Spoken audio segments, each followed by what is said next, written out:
All right. Okay, I don't think we have anybody online yet, but we are trekking right along. Are you guys ready to get to the close? Tomorrow's our last day. Can you believe it? Like what? Let me ask this. Do you feel more prepared than you did 3 weeks ago? No? Liars, lies, get out of my classroom. All right, well, let's get to the closing table. Let's see. Quick question. Quick answer. An inspection, do I have to be there for the inspection? Does my wife have to be there for the inspection? No, I'm so glad you asked that, actually. So often our buyers want to be at that inspection for many reasons. Most of the reasons are just to get another look at the house. Yeah. So the inspector can go on their own, and I highly encourage the inspector to go on their own. I've never been to one, like on my, that I bought myself, I've never been to one. So Yeah, no, if you as a real estate agent wants to go and do a shadow or something with said inspector, I mean, Jason Calm did it. He said it was the best thing he's done because it really helped. I did it with Carl. You did it with Carl. Carl's really great for that. So that would be something that you could absolutely do for your own benefit. Now, if your client wants to go, right, and they want to be there for it, what could potentially go wrong if your client is there during the inspection? They can freak out. They can freak out, absolutely. Specifically, they're talking to the inspector. The inspector could then miss something, right? And if the inspector misses something, that's bad. Plus, do y'all have 4 or 5 hours to just sit at an inspection with an anxious buyer? No, don't do it. I did it with my father-in-law once. Worst mistake I ever made. Okay, so knowing that, I'm gonna say, hey, I'm good if you want to attend the end of the inspection.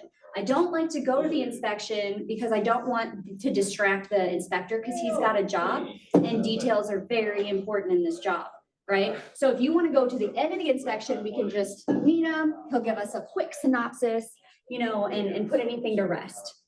That's it. Otherwise, don't go.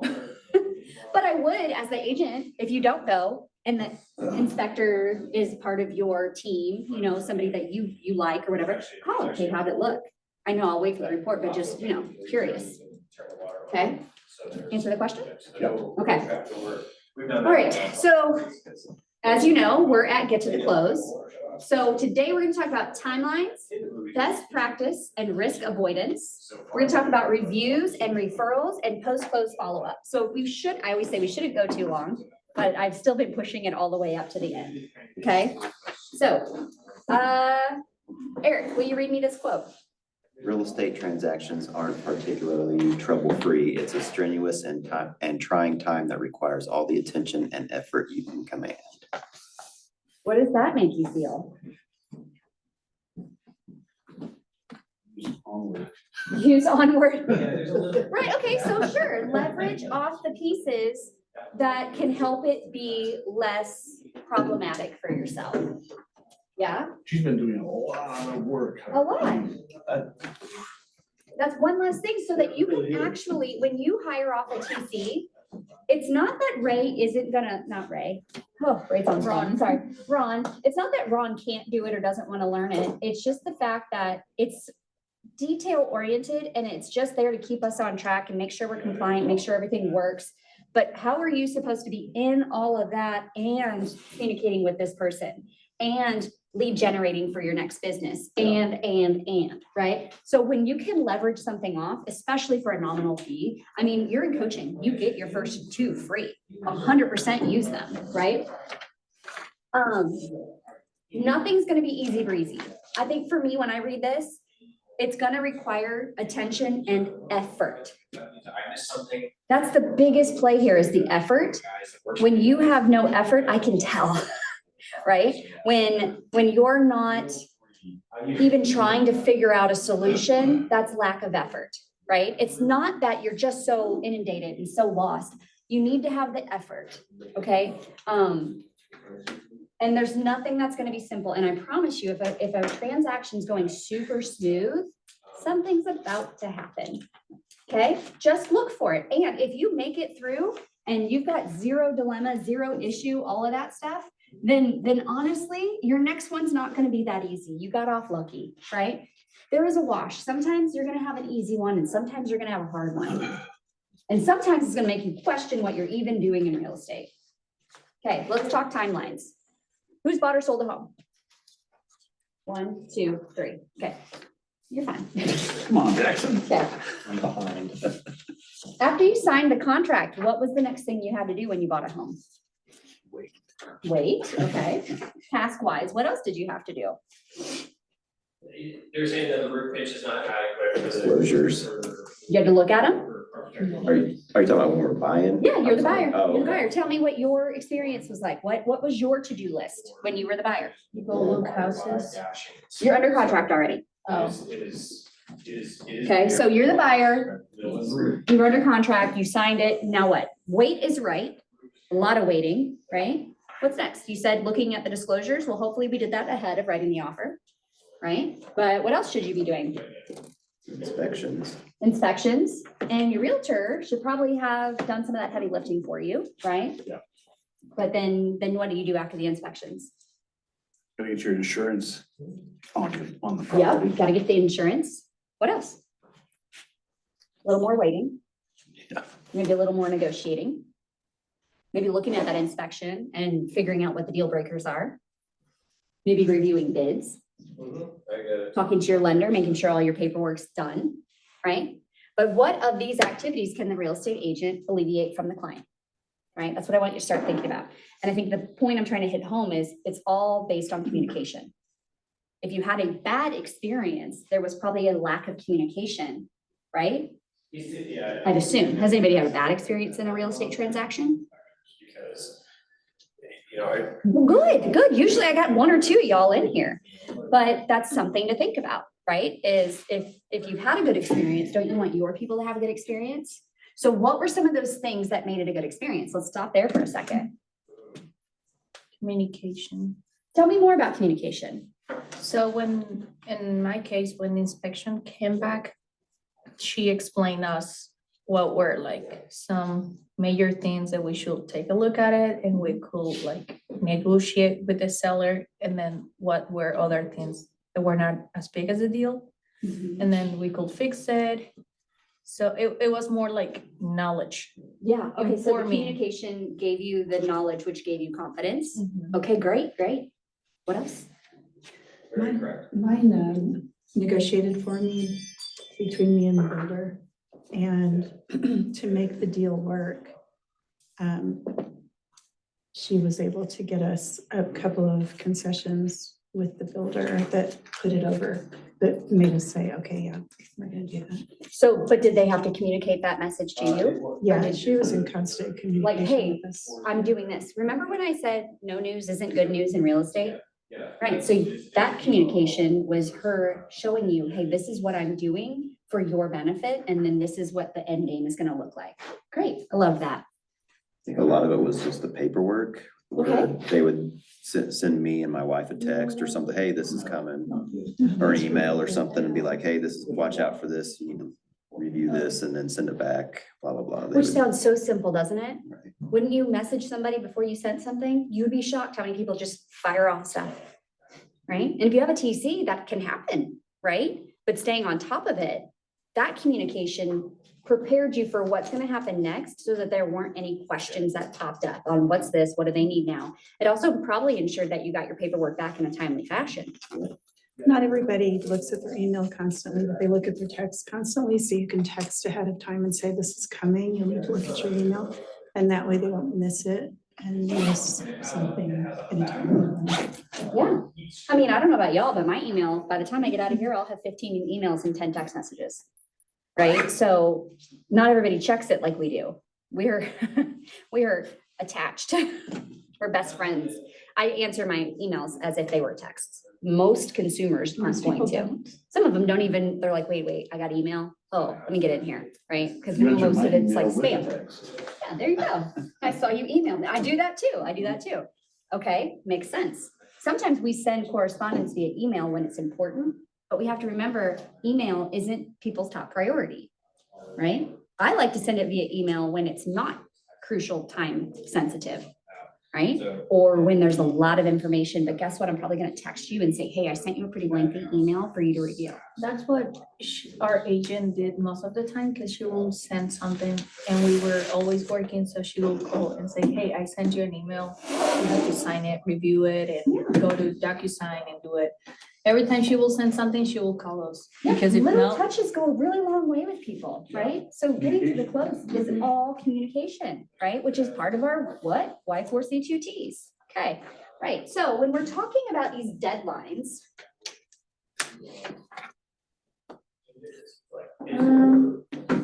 we'll use the timeline in the participation guide here. All right, so look at page 3. Yeah? All right, we'll fill some stuff out here. All right, so contract got accepted. Is that the first line? it doesn't, ours doesn't say.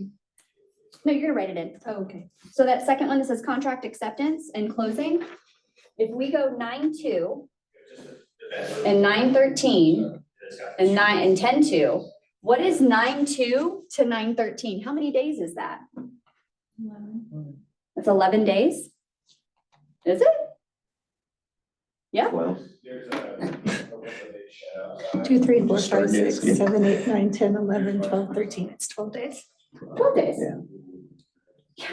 Gosh, okay. count 2 and You 13. count 2 plus the 13. Yeah, I'm like, wait, what's going on here? All right, so if we're on here, that's a long time, right? Or is it? Goes really fast, but for the buyer, do we think it's a long time? It takes whatever, yeah. It's like the longest year, like right now, currently, January is the longest year I've ever had in my life. Okay, it's really bad. This goes by so fast. Is it so simple to miss the deadline? What kind of things are you putting in play to not miss deadlines?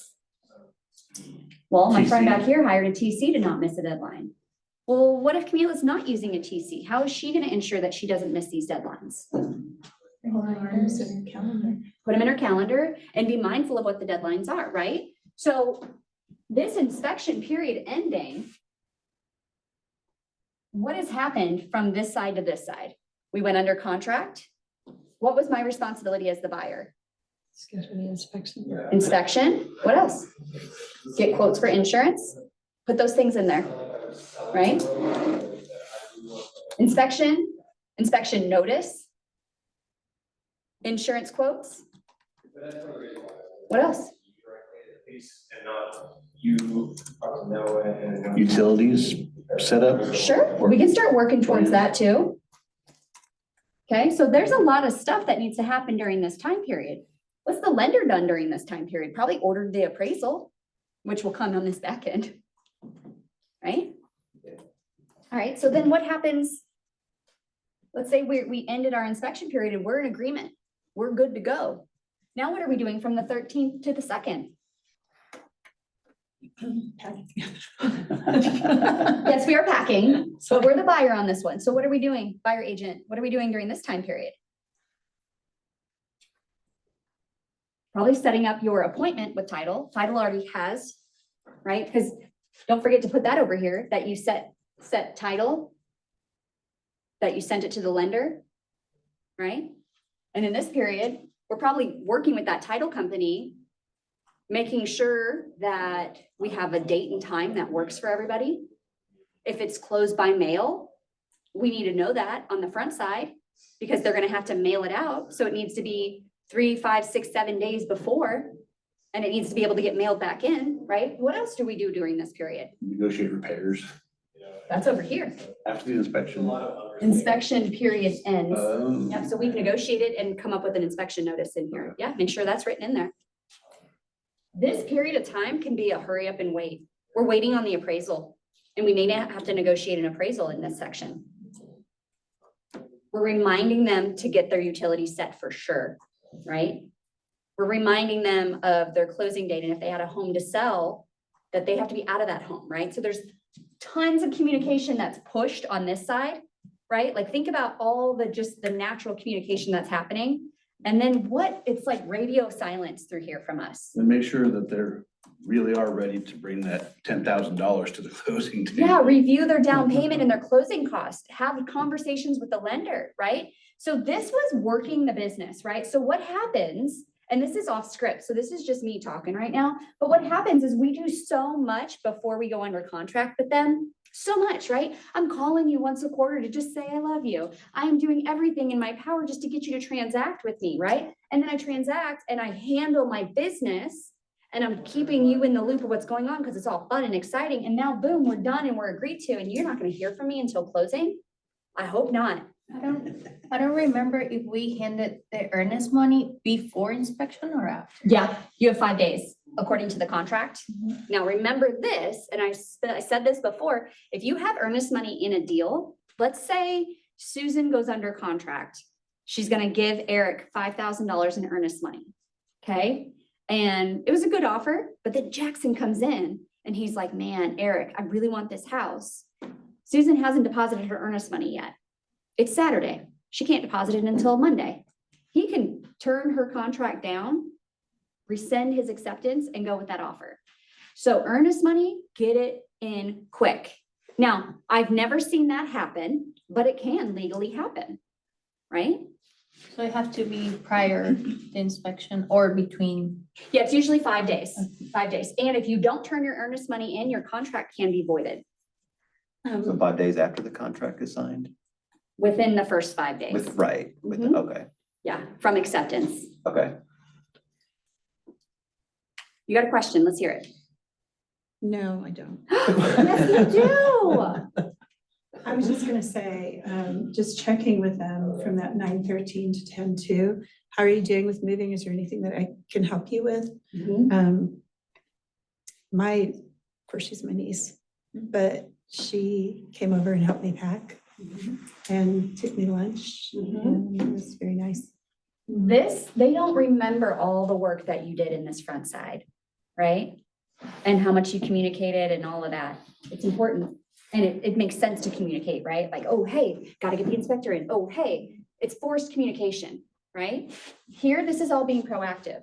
This can be a freaking really long time. I don't know how else to say that, but this feels like forever and it's super stressful, right? Husband and wife are getting angry at each other because we're packing stuff and I'm trying to get rid of his old recliner chair and he doesn't want to get rid of it. And now we're fighting and we're talking divorce and I don't even want this house anymore, right? Like all of those emotions are happening because everything's emotionally charged.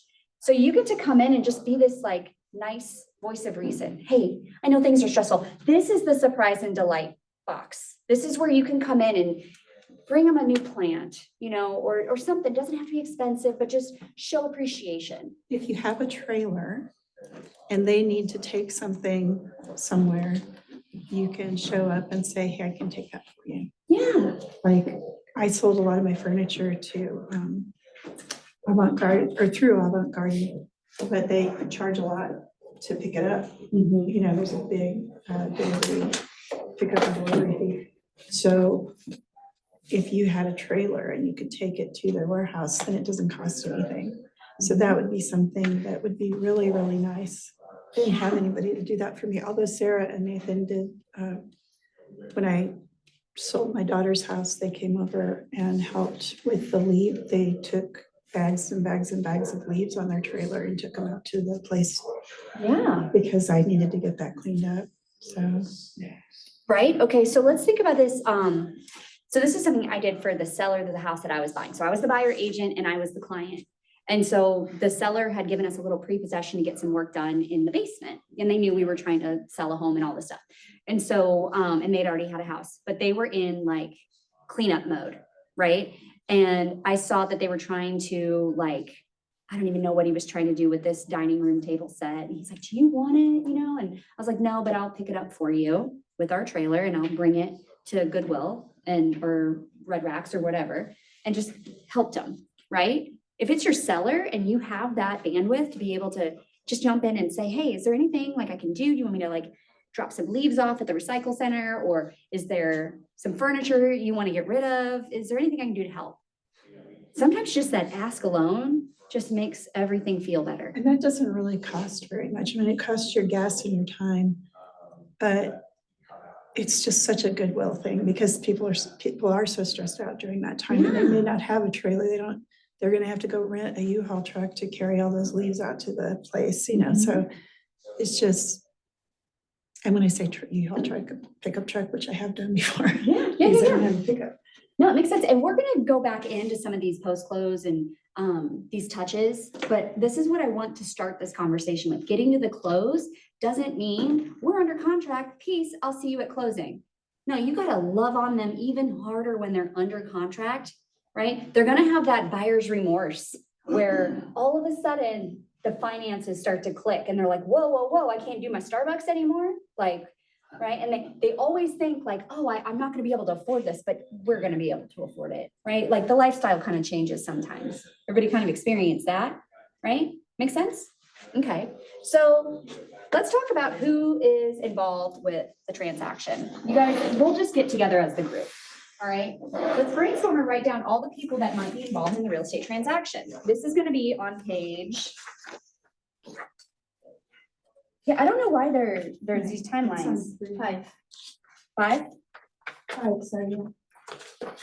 Yeah, all right, so let's start writing down who's working directly with me to help my buyer with this transaction. Well, we know number one's who?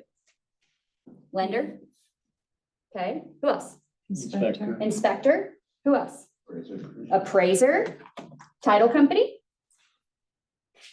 Insurance agent?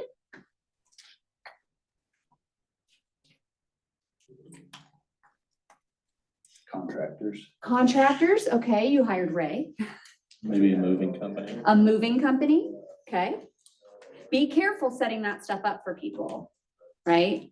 You make suggestions, but. You don't can make set it up. suggestions, don't set it up, don't put liability on yourself, but yeah, like, hey, are you hiring? You could ask, are you hiring a moving company? Do you need some recommendations? Okay, who else? Pest control. Pest control, okay. For the new property? Yeah. Okay, Cleaner.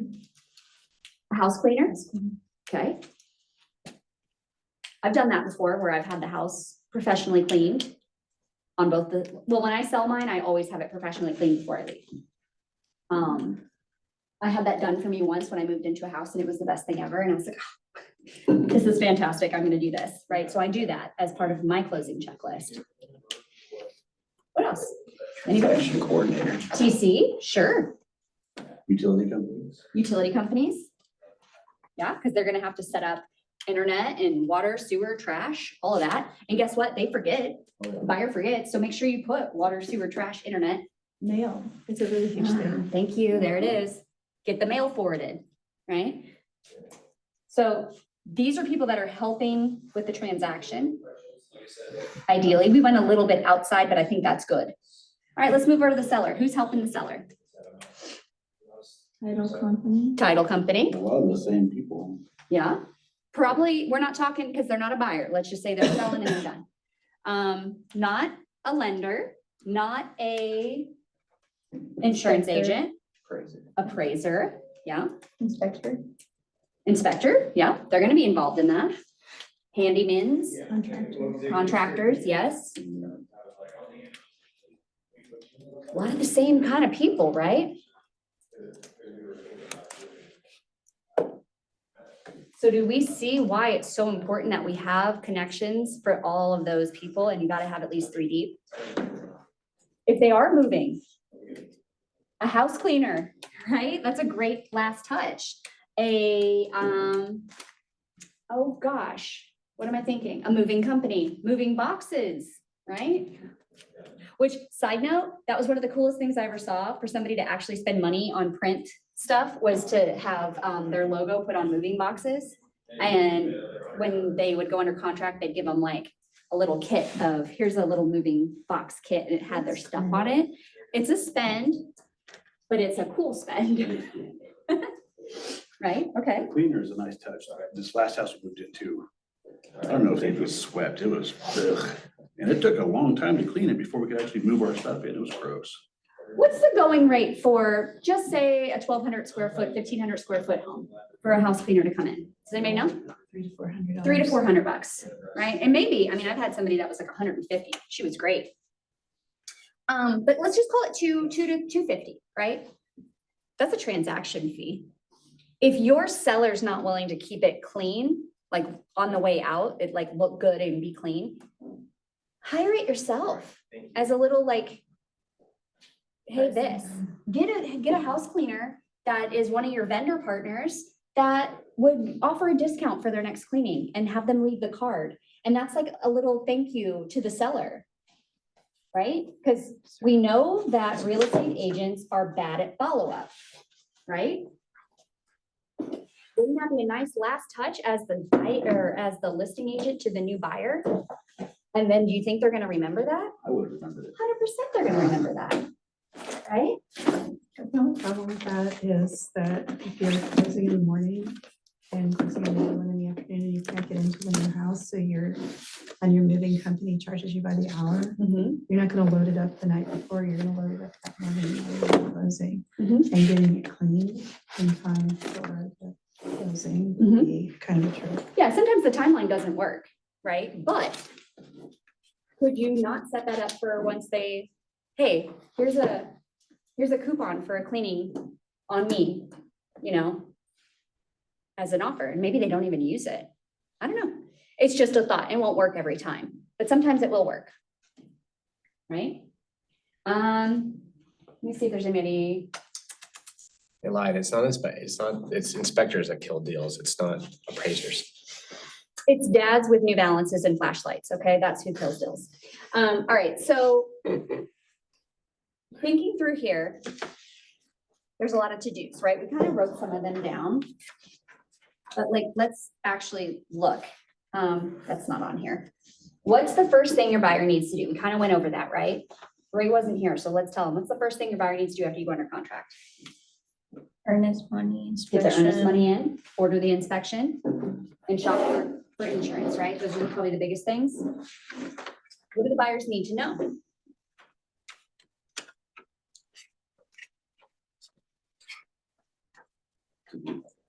To do it, and what's coming next, right?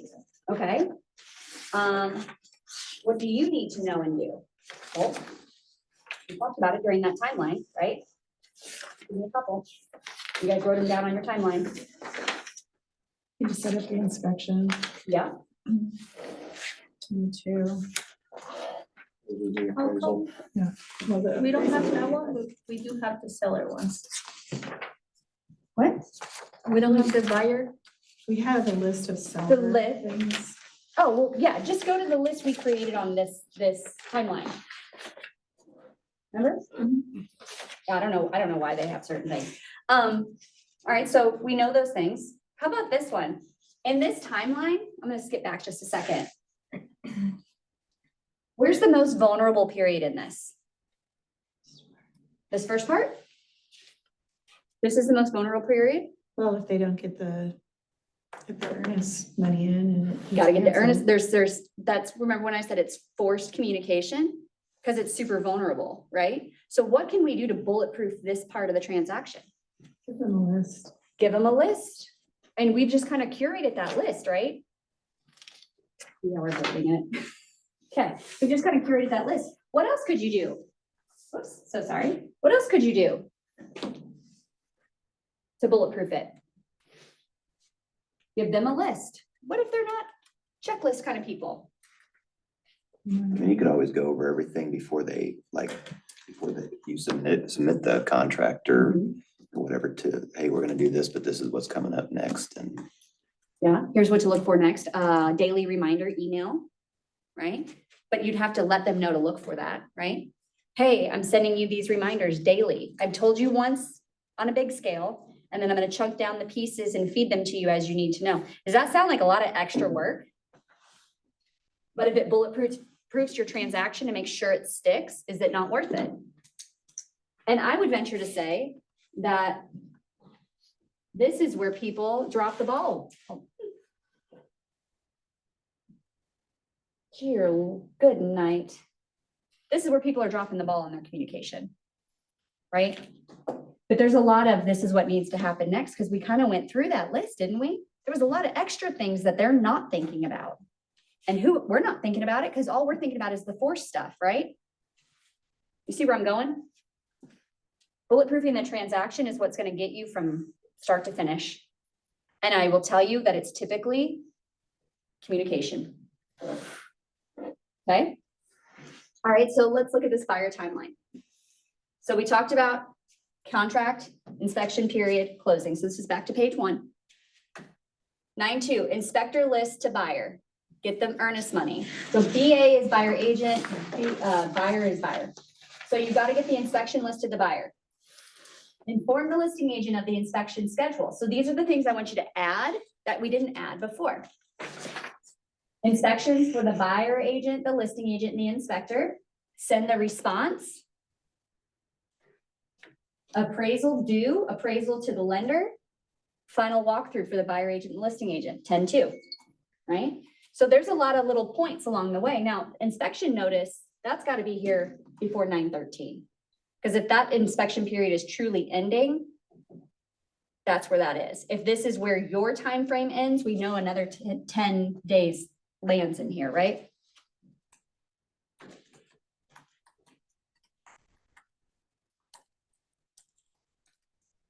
Nobody thought about that final walkthrough, huh? Is that required?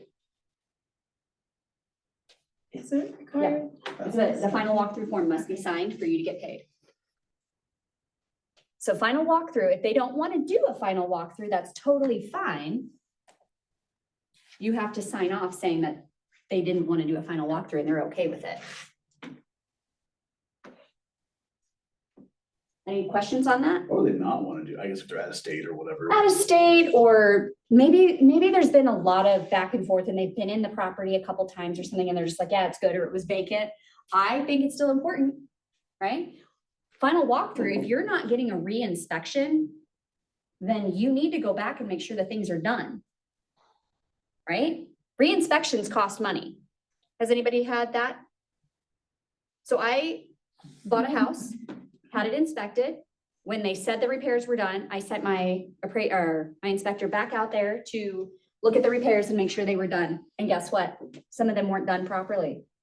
So the seller was on the hook. Had I not done that, that would have been my responsibility later, right? Now, if you are getting repairs done by the seller, you could simply, instead of paying for a re-inspection, you could simply say, could you please send me all invoices and receipts? That way, in case something's wrong with the work, that the buyer can then utilize that same company to come out and do a repair or a fix, right? But the final walkthrough is important because what if when they took down all the pictures and moved furniture, there's like a big hole in the wall? If you put that on the final walkthrough, you then go to closing and you're like, what are we gonna do about this? Right, I'm gonna hold it up. I'm gonna say, I'm not closing until this is figured out, whether it's you're stroking me a check at closing, you're gonna go over and fix it. What's gonna make it work, right? So it's not a time to panic, but it is a time to make sure that you're advocating for your buyer. Make sense? Okay. So communication points. So you can go to page 6 on this one. This one kind of bounces around a lot, so I don't love the way this was written, but communication, these are the most common ones. Deadlines. Ray, you missed a lot of this. I know, I'm It's sorry. okay. We need to let them know the deadlines, right? So which means we as agents need to understand the deadlines. This just happened again recently where I had somebody who was like, I said, they needed help with an inspection notice. I said, I'm happy to help. And they said, it's due Saturday. And I thought to myself, it's like, Saturday? You're closing before too long. What do you mean it's Saturday? No. You need to come to an agreement by Saturday. So I was like, you better respond back to their inspection notice. This was the seller. Respond back with what you're willing to do, because if you wait till Saturday, you're gonna have to get an extension if they even want. You gotta give yourself time to negotiate, right? So making sure you understand those timelines is super important. It's not, hey, we've got 10 days to get them what we want. No, let's get it done as quick as humanly possible because we know that timeline shrinks on us, right? It's fast for us, it's slow for them. All right, what's the next one? Communicating contract to other parties such as title and lending, right? Lender and buyer communication. Communicate a list and or lists of recommended title companies, inspectors, and insurance agents. You need to know who that title company is before you write that offer, right? So is that a good conversation to have on the front side? during your strategy session, your success session. Yeah, it's no different than, hey, Ray, do you have a preference on where we close? No, I don't care. Okay, cool. I love Meridian, Great American Title, and Legal Land and Title. Do you care which one? No, I don't. Okay, well then I'm gonna ask the seller and see if they have a preference, right? Good communication on both sides. Scheduling and communication with the inspector and the listing agent. They have to give you access to the property. The listing does. So all you gotta do is say, Carl, we'll use Carl as an example, Inspector Carl, when can you get out there? And he's gonna say, yep, I can be there Monday at 10 a.m. Great, I'll get that set. So then I'm gonna call the listing agent and say, inspector's gonna be there Monday at 10. I'm not gonna say, hey, is it okay? No. Inspector's gonna be there at 10. It's their job to then let their client know the inspector is gonna be there. Now, if I have my buyer and the buyer wants to go, which we talked about that in the beginning, then I'm gonna also say, and we're gonna pop in towards the end of the inspection. Because I want good communication. I don't wanna surprise anybody. We had somebody who had an inspector out there and then didn't know that the buyers were coming, and the buyers and their agent came, and the seller threw a fit. Unnecessary. There was drama that didn't need to be there. But keeping clear lines of communication between all parties is super imperative at this point. Everyone is emotionally charged. The buyers counting their pennies, going, oh my gosh, we're spending all this money. It's a high stress time. Seller is packing and moving and downsizing and doing all these different things. So you got to remember there's human beings in this transaction that have real life problems and real life feelings. And we have got to be there to help mitigate all of that. Make sense? Sending amendments and inspection reports with title company, all of that kind of stuff. It's so important. There is literally a checklist of tasks and communication. Leverage it out as best you can. All right, so here's some things I want you to think about. All of this is happening. This sounds like I've got 30 days of things to talk about, right? But you'd be surprised on how quiet we get during that period, right? Questions asked. When am I reminding the buyers to not make a big purchase? At the beginning. Okay, when else do you need to do it? Constantly. I hope you say it again. We say it in the beginning, right? But that is a great question to think about because now we're in it and we forgot to say, again, stay out of Ashley's Furniture, get out of Lowe's. We're not doing any of that stuff. Wife last night wanted to go look at trucks. I was like, no. Like what? No. No, we're not shopping for a new car, right? Like none of that. But guess what? This is the time that, I wish I had that timeline up. This is the time that they forget and have zero common sense. And you're going, you quit your job, you got divorced, you bought a new truck, you went to Ashley's and bought a $4,000 sofa. I'm having a heart attack, right? So to bulletproof the transaction, you need to think about this, all right? So we'll need to add that in. What's the next one? When am I communicating when to set up utilities and how to do it? At the beginning. At the beginning, and probably a reminder in that second half, right? Like, wouldn't it be cool if every day you had a task list from your real estate agent saying, hey, Ron, don't forget, get your mail forwarded today, do this today. Wow, talk about stellar community service. Oh, stellar service, right? Do you have a checklist in the shared drive? It's called the opportunities. But some of this is lacking. So I'm gonna go back and add to it. Opportunity checklist, right? It starts from the nurturing of a client all the way to the post-close. And there's still more that could be done, right? We're talking bulletproof the transaction. Do y'all understand what I mean when I say that? Like, I gotta get this thing to close. I did all this work. I'm not gonna just have it fall apart because I didn't communicate something, right? So own everything you can own. All right, so when am I communicating notice of holidays that may delay the process? Probably in the beginning, right? Like when I'm looking at when we're gonna close, I'm gonna be looking at, is that a holiday? Is it a weekend? Is there a holiday surrounding it, right? Because things start to get busy and pushed off. So if I know that, let's say it's the holiday season and it's really hard for me to get my inspector out, I probably need to add additional days, right? Maybe it's January and we know that we have a tendency to have snow and ice in January, right?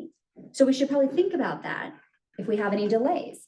We know that Martin Luther King Day is in the middle of the month. February, we got President's Day, right? Like all these things, right, are important. And when we know what's going on in our local area, we know if we're gonna have problems getting an inspector out or if the appraiser is gonna be delayed, right? So keeping mindful of that, really important, all right? How do you negotiate the inspection report? And when am I communicating this information? As soon as you receive it. As soon as you receive it, right? I'm gonna tell you, and I'm gonna set the expectation on the front side that we're gonna get this report at the same time. I wanna go through it with a fine tooth comb and make sure that I'm giving you the best recommendation possible. You're gonna read it, you're gonna freak out, that's okay, try not to. But what I want you to do is as you're reading it, maybe highlight or circle or write down some of the things that you're concerned about. And then what I'd like to do is meet or talk the next day and we can go through my suggestions and your concerns. Do we think I've said that before? A lot, right? So I'm gonna set that expectation. And they still may freak out. They probably will. And that's okay, because we're gonna work through it together. And I'm gonna say, you know, here's the health and safety items. Remember, that's what we're looking for. So back that up a little bit. We're having that conversation when we send the inspector out too. So I'm gonna say it when I send the inspector out. I'm gonna say it after the inspector's been out. And then we're gonna meet and talk about it. And then we're gonna put a great inspection notice out there so that we still get the property, because that's what we want. Now, if the inspection comes back and it's like, hey, this is a turd, we don't want this. Great, now I'm working on how we're getting a mutual release. I'm gonna review that contract, see how I get them out. Make sense? But the idea is every one of these things, you can't just say once, right? Susan, you're a teacher.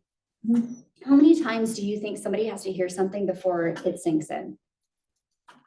I don't have the statistic on that, but every other sentence. Every other sentence, right? Ad nauseum, right? I had somebody who's been with me for like a year. So they know what they're supposed to do. When writing a contract, yes, make sure there's a pre-approval letter. Make sure you're filling out all the disclosures. Make sure that everything is ready and then you send it how? Email. I just found out that they weren't doing that. And they're like, I'm sure I heard that somewhere. I'm like, oh my gosh, I say it all the time. How do you know? I mean, my Ignite people could quote me word for word, right? You have to say things so many times because you don't know if they're actually listening, actually understanding, or if it's going to commit to memory, right? So especially the big stuff, like, hey, don't buy a new truck. You would think it's common sense. It's not. It's not common sense. It may be common sense to us because you're hearing it, you're listening to it. It's just not to others. Right? Right. How many times do you have to explain something ahead of, I know I called them out, right? No, I'm listening. I'm actually I know listening. you are. I know you are. How many times do you think you have to say something to one of your prospective clients when doing a rehab to where you're not going to get questions later?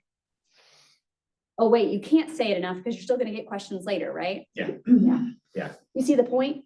I have actually debated back and forth between, I've done really detailed scope of works Mhm. and then like really vague ones. And thinking that the detailed ones, and when I send one that looks like this book. Yeah. And then can still. Yeah. Yeah. But if you feed it to them in digestible chunks. Yeah. It's a little easier, right? Yeah. There's a transaction coordinator that has a system, like an app, that you can follow the progress of the deal all the way through. And agents love it because I'm like, Onward, you gotta get this. It's so cool. Because they feel like they're in the know of the transaction, right? What does that look like for you to create something like that for your client? Is it a smart plan? Right? Something automated to where you're not gonna forget. In the beginning, we're gonna say it and we're gonna do it manually. But I want you to start thinking fast forward to where you've got 5 transactions going on at the same time. How do you make sure that this one's bulletproofed? Right? Okay, documentation points. This is another point of communication. Okay. It's an act of communication, or is it a document?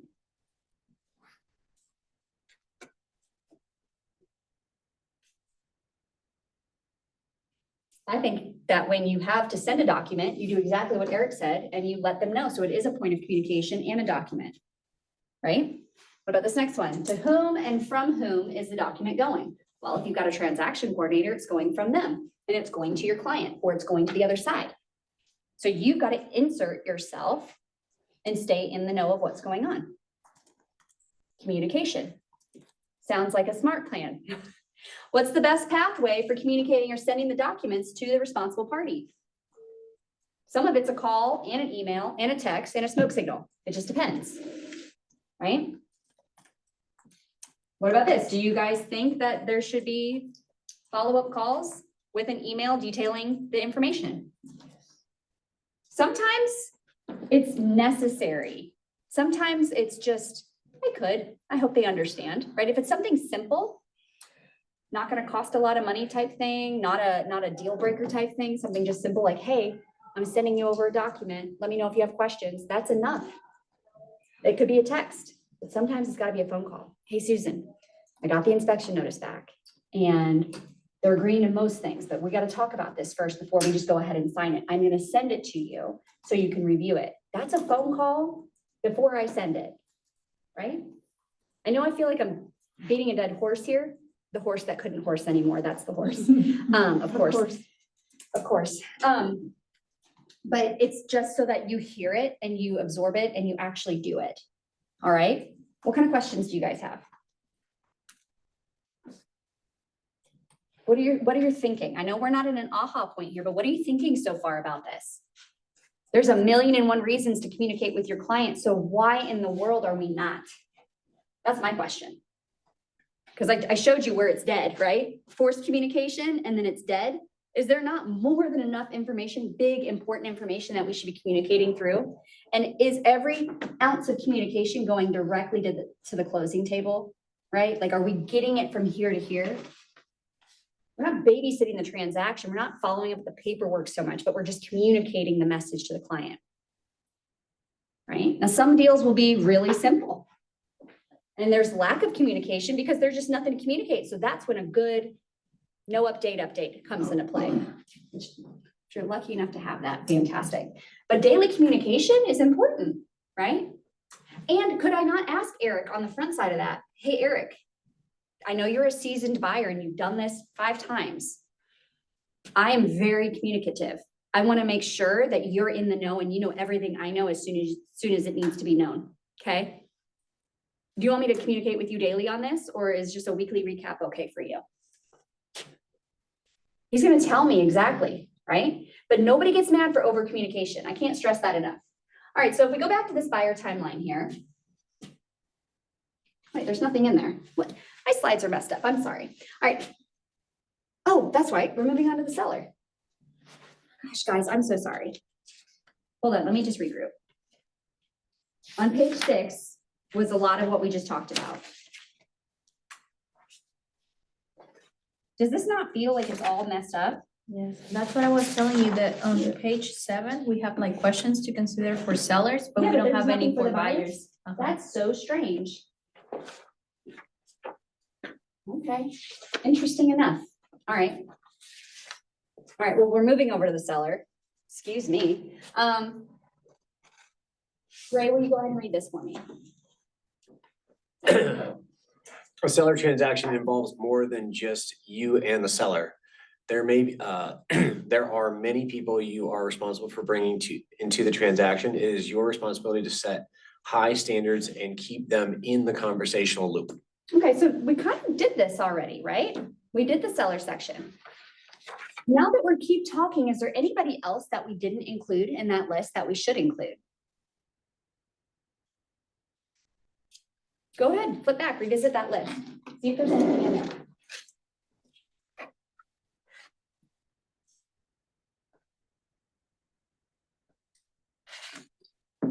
And part of the reason is I'm not following all the slides and I'm just talking to you guys. So that's where I think part of it's not written well and the other part is me. Are we missing anybody or we got it? You want us to read you the list of people? I can't answer the question if not. That's okay. Susan, will you read him the buyer list and then read him your seller list? Okay, lender, this is buyer. Buyers, lender, inspector, title. Appraiser, title company, insurance agent. I'll just snap a picture of it, but that way I can at least think of it if there's. Contractors, moving company, pest control, house cleaning, transaction coordinator, utility company, and then also mail forwarding. Mail forwarding services. Post office. And then the seller we had a lot of the same things, title company, appraiser, inspectors, contractor, utility company, house cleaner, moving company. Yeah. I think there was some others, but I don't think I got all of them down. Yeah, I think we just kind of like started talking, but I can't think of anybody else who's directly involved in that transaction. Do you say mail as well? And mail, Forwarding mail. yeah, actually, that should be on the seller side too, because they're moving. Yeah. So they need to take care of that right away, or else the new people. And are get gonna the it. utilities turned off, right? And here's something else, guys, don't have them turn off the day of closing. Things get delayed, and then what happens when the buyer is a little bit late to get their utilities turned on, right? So I always give them like a 2 or 3 day grace period in there. There's another one, internet and DirecTV. I thought that I had changed my internet over to my new house.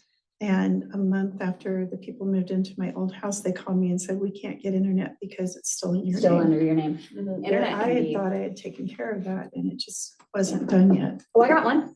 Ring doorbells and security systems. Right, because then you got a lot of after the fact communication going on, and sometimes when that seller has done sold, they're gone. Good luck getting a garage code down. People always forget to get the garage code. They get the keys, but they forget to get the garage code. Can't change the garage code without the original code. Right? So these are things that are super important that we just don't think about, right? The mail forwarding thing is actually really big. It doesn't cost anything for you to go to the post office and get a mail forwarding kit for them. I mean, I would just give it to them. I'd say, hey, I picked this up for you. Because what happens is they do it online. And then what happens when you do it online, they charge you like $100 because you end up going to the sponsored site by accident instead of the USPS. Happened to me. I was like, how do I get out of this? I'm not paying for this. This is free. Something else that people don't know is that it takes a while. You don't go in the week before you move and change your forwarding address. No. It's not gonna work for you. You have to do that like 4 weeks in advance. 2 weeks in advance, 3 weeks in advance, something I'd like say that. 2 weeks, 2 weeks to 1 week. You should be okay. I- Not from out of the area, but I've done, well, maybe I did it early and I just don't remember. No, Will you because believe the it's, seller that sold the house to us, she still gets all the mail in my house. And she's, like, she say she changed her mail to her new address. Changed my mail for my seller. Like I just said, here, I'm gonna handle this because it kept coming to me. So yeah, it does take a while though. It's not, I mean, they told me you do this. really? Okay, so then we move that up in the timeline then if we know this. It's been a minute. I would say at least 2 weeks. 2 because weeks? It's just not you would think it was smooth. They've been doing this for a while, but it's not. Yeah, I get that. You had a question? Well, I was gonna kind of add one, and this is more of the personal side. So you forward your mail, but you may, this actually comes from a retail background. You may remind your clients either way that even though you forward your mail, you need to contact all your banking providers and things like that. Because Yes. you'll start typing in your address for, say, purchases or things like that, and then you'll start getting declined transactions. Yeah, because so your mailing address- notifying the people, notifying your financial people that your stuff comes directly to and Yeah, and Change your credit card, your address. for your Yeah, credit card. and yeah. your driver's license. yeah, because it's not, a lot of people, they don't realize that when you fill out that card, that's not automatic. They just take your mail and forward it for, say, 6 months. So, and then after that, it doesn't. And another thing for utilities, again, this usually comes up, but again, this is just my background, but like, know where main shutoffs are? I don't even have one. We can have one. And also, a lot of like your water shutoffs and stuff like that, a lot of those get buried. So if you have any reason, it's not a bad idea to go locate those. So again, that's more the investor side because we've had issues with that, but it's really quick to get like city utilities to like turn something on and turn it off. Say you need to shut off the water, you don't know where the shut off is inside the house, and that's buried outside. It will take them 2 to 3 days to show up to locate that. for you. Yeah, by the way, this is just good home ownership tip. Know where your outside shut off is in case my daughter had a friend come over, somehow broke our shower and it was just water. I'm in panic mode. I don't even know what to do. And I had to go outside and locate this shut off and get my, what you call it, screwdriver and turn it, right? Yeah. Where's that? You know that stuff's important. I'm gonna play devil's advocate and wait until you know your inspection period resolved and you're clear to close to change address for things. Fair? That's true. Oh, yeah. That's a good point. But it's also something that we should be reminding them of. So what I want you to do is all of the things we just talked about. Go back to that great transaction you had. Did you have to figure that out on your own? Or did they feed you that information along the way? Or did you just inherently know these things? I figured it all out You figured it out on your own? terribly. What about you? Did your agent, Having. a little bit, she told you some of the things? Yeah, she right? mentioned all about the utilities and all of that too. That way, by the time we moved in, we're not without power Yeah. or water and all of that. But when it comes to bank and addresses and all of that, I mean, we You knew. or you figured it out, right? But let's think about this. Let's say it's a stressful transaction. Are we going to, as humans, forget things along the way? And aren't these just really great touches that you could put on an automatic plan that just drips them information every day? Hey, we're 3 days into this. This is what we should be doing next. Hey, we're 17 days into this. This is what is going to happen next. Right? You can automate so much of that stuff. Can you imagine? That's talk about being a +1 agent, right? Meaning you're doing 1% better. Oh my goodness. I don't know many agents that have this great of communication and they have good communication, right? But it all comes from learning it, putting it in a checklist, and those are points to communicate with people. Make sense? Hope so.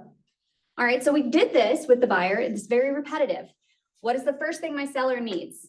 We just went under contract. What's the first thing they need?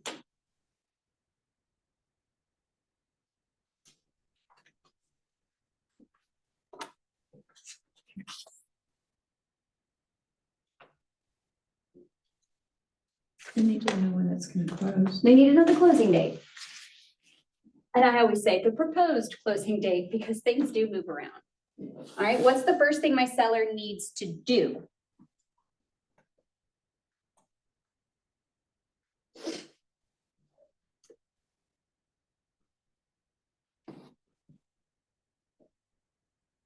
Erica, there's not a template. I mean, there is something in the PC team shared drive. It's called the opportunity checklist. However, it leaves much to the imagination. So that's kind of what the point of today is to come up with this checklist for yourself and add it to some kind of leverage touch. What's the first thing that seller needs to do? I Yeah, mean, start say packing. schedule a mover, but there's some other things that would kind of come before that. Pre-packing would be okay, right? I do like it to still look nice when the appraiser comes in, right? So I wasn't quick to take down all my decor before the appraiser came. Not all of it, but some of it. Like I wanted to make sure it still looked nice. That was me personally. My appraiser came early. Make sure they have some place to go. Yeah, what's their next step? Let's start arranging what that next step looks like. And hey, here's what you need to know is here's the next steps. In the next few days, we're going to get a call. The inspector is going to come and inspect the property. Well, I'm not gonna fix anything. Okay, cool. You're going to, right? Well, I've done everything. I don't care. They're gonna find something in a new construction home. They're gonna find something here. So start reminding them of that repair request number that you budgeted for in the seller net sheet, right? Maybe review the seller net sheet one more time and say, this is kind of what we're looking at, right? We're gonna start to firm these numbers up, but we gotta assume that they're gonna ask between 1% and 2% of the sales price in repairs. We've already budgeted for that. So it's just a reminder that, hey, they're gonna ask for things, but it's another round of negotiations, right? Those are things to consider. What does the rest of your team, your agent, your inspectors, your lenders, what do they need to know? All the things we've talked about, right? The lender needs a copy of the fully executed contract so that they can start their work. The, what is it? The title company needs to know when you're intending on closing, if it's gonna be in person or by mail, right? And I think we've kind of talked about what it looks like to bulletproof that, right? So here's a couple things to think about for the seller's timeline. As soon as you go under contract, you need to pend your listing. You have, I believe, 4 days to do so without a fine from our local board. Inform the seller of that inspection, like we just talked about. Send an inspection notice to the sellers, right? So Ray's buying the house, Ray's gonna send me a notice, I'm gonna go over that with my sellers. Is that gonna be a phone call before I send it, or am I just gonna send it? That's a phone call, right? Unless they say, oh my gosh, they're not asking for anything, and it is definitely a phone call because I'm excited, right? And bring the energy up, right? Because they're waiting for something bad. And let me tell you this, they saw the inspector there. Guess when they want their answer of what they're asking for? That night. And they're not gonna get it that night. And so what I need to do with my seller during this period is remind them that, hey, right now, they're kind of going over that. They're working through it. They're probably not even gonna look at it till tomorrow, right? Like I'm pushing that timeline. And it's gonna take a few days for them to figure out, you know, if we need to get a roofer to look at it or another, because now we gotta remind them that there's specialists that might have to come in, like a chimney guy or a roofer or an electrician or a plumber to bid these jobs and to see if there's actually a problem, right? So it wasn't just that one inspection, right? And they have this many days to get it to the notice. So I'm gonna remind you of, it's a hurry up and wait period right now. Yeah, but I wanna be working on things. I understand that, but I don't know anything, right? And at this time, I'm communicating with the other agent, right? Like I'm gonna be like, hey, Jackson, you tell me, like, how's it looking? I just want a temp check. I know you're not gonna tell me everything, but if I got termites, I wanna know. If I've got a roof that's about to cave in, I wanna know, right? So that's a good communication point between listing agent and buyer agent. Okay? The lender is gonna schedule that appraisal and you're gonna remind them of when it's due back by. So we should be hearing that the appraiser is gonna come. Send seller low appraisal response if we have to. Hopefully that doesn't happen. What happens in a low appraisal? What is it? What happens in a low appraisal, right? They either need to bring the money or it kills the deal. Or we negotiate and find common ground. Yeah. Right? But ideally, it's the buyer's responsibility to come up with the funds. However, we've already changed our internet. We've already changed our address. We've packed up all of our belongings and we are well on our way to Florida. Am I super motivated to just get it done? Yes. Play into that. Don't just give up money. Don't leave it all out there. There is two very, very ready to go individuals, two parties. Seller wants to get out of this property at this point. Buyer wants to get into this property at this point, and we got a lot riding on it. So if it's a $5,000 discrepancy and the buyer can't or will not come up, where will the seller come down? Where can they meet in the middle? Where can all four parties meet in the middle, right? $4,000, maybe the seller comes down 1,000, buyer goes up 1,000, and each agent gives up 1,000, right? Like, I don't like giving up money. That's not my first play, but as long as I didn't cut my compensation on the front side, I might be willing to bridge that gap to get everybody in the door. People will give during that period. Make sense? All right, so interaction points. So the common interaction points are gonna be the same, right? It's the deadlines, it's the contracts to the other parties. It's the communication lists, contractors, movers, cleaners. Get that contract to the title company. We've already done that. Scheduling and communicating with inspectors if you're the buyer's agent or from the buyer agent. Sending amendments, inspections, reports. Why would I be sending amendments during this time?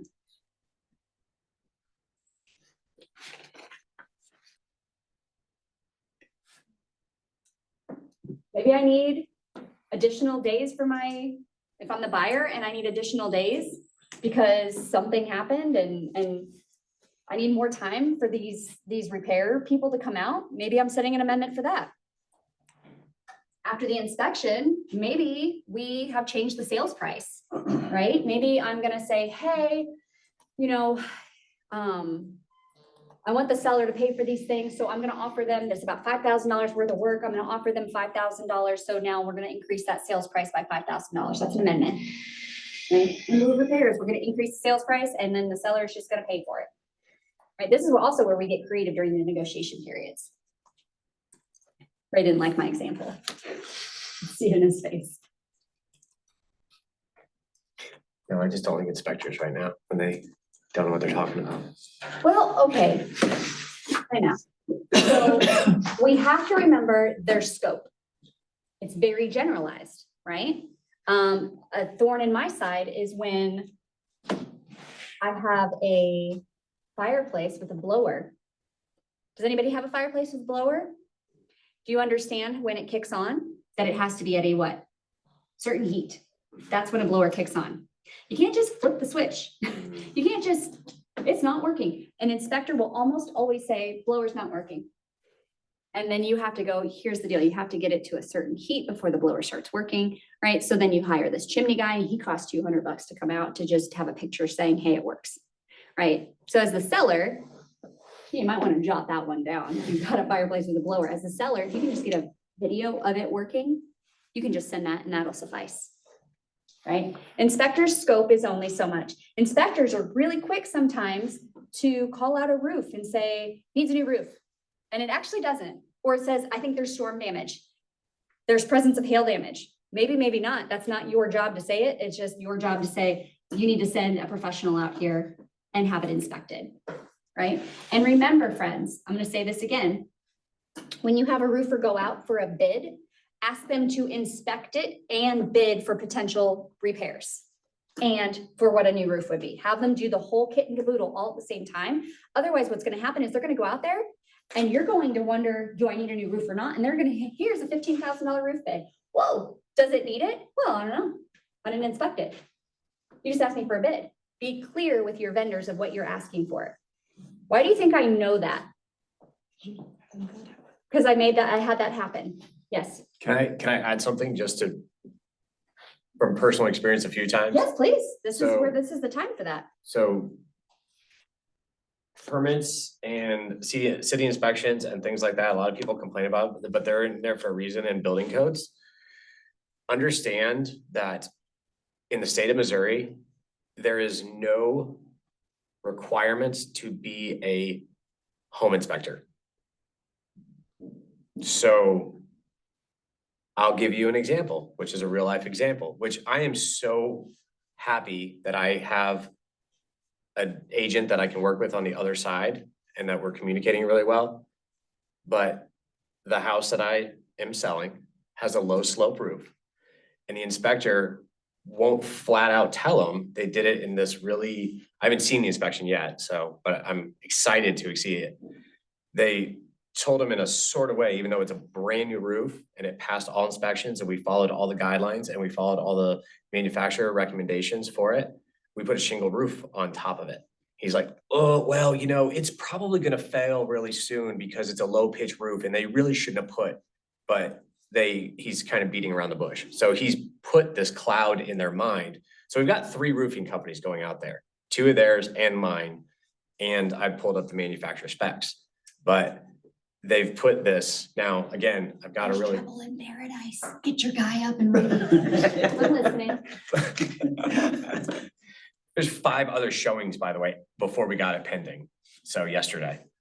So he probably has other. Just be ready to go just in case. Yeah, but no, they really still want the house, but it, just be very mindful again of those inspection reports because they, in this state, they don't have any, I can literally go Phoenix Revive, my company. I can say, I do inspections You tomorrow. don't have to have a license. You don't have to, you have to have a business license, which is $25 down at, so. Yeah, and that's something Carl had hit on. Yeah. Because Carl goes the extra mile to have all the certifications and do the things. Right. Which I appreciate. Yeah. But yeah, it doesn't, you'll know real quick which inspectors you want to use and which ones you don't. He mentioned that when he came, he was like, there are people that call themselves inspectors, but And And you some of don't them- actually have to have a real inspector inspect. Yeah. You can have your dad with his flashlight and his New Balances come in. Okay, my dad inspected a property for me once. He's like, you're not buying this. Yeah. Okay. So Dad. just be mindful and be mindful with your clients and stuff like that, because now we've combated it and I'm very, very confident. And like I said, I've got a good agent on the other side that we've actually, but I'm glad that we've opened up communication and dialogue so that way we can get ahead of it. So, because she still loves, like the other agent loves the property, but seeing the inspection report has kind of scared them. Sure. So, I'm sending them pictures of the progress. I was like, they couldn't find the shut off valve. Couldn't figure out how to get in the crawl space, even though there's a big cutout to get into the crawl space. So there was just a lot of other little red flags and I'm like, Who was it?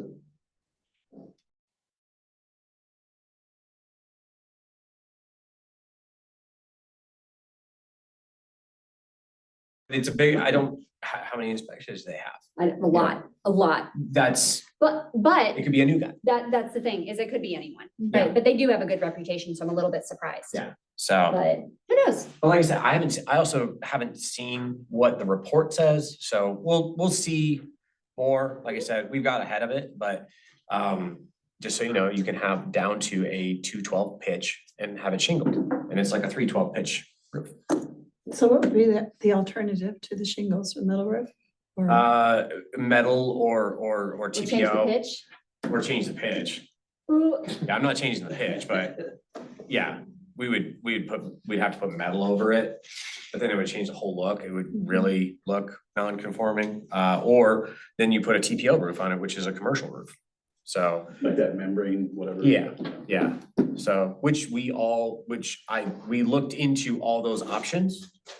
So, and then did our research before we did it. So,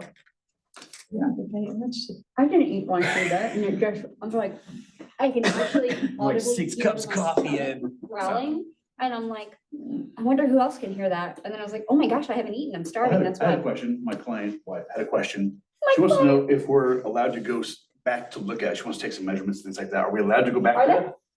they? You need to ask, and it's really, it's up to the seller and it's up to the seller, so, Up to the seller, but they will do reasonable requests. yeah, And as a seller, I'd let them in, right? For measurements, heck yeah, I'd let them in. yeah. But that's typically when you want to get your buyer or to go is like maybe during that inspection time, right? So that it's like you're not disrupting that seller over and over. Yeah, we did it on the walkthrough with my buyers that were coming from Oklahoma. Well, I am notorious for wanting to go back 2 and 3 times. Me personally. I just want to get in it. I want to smell it one more time. I want to look at it. I want to touch it. I'm like a serial killer, right? At Christmas time, I got to put all the things out and touch them all, make sure it's all even. Did you find it? Somebody took it down because it was in that elevator. We only have one. Ask Mike Brown. It's probably trashed, it's okay. Maybe not. It was there yesterday. That's the bummer. Okay. So that's surprising. All right, any other ahas, questions? I'm gonna use Ray's example really quick. This is why we prep our buyers ahead of inspections. oh, yeah. Is so that they don't get all scared at the end, right? Hi.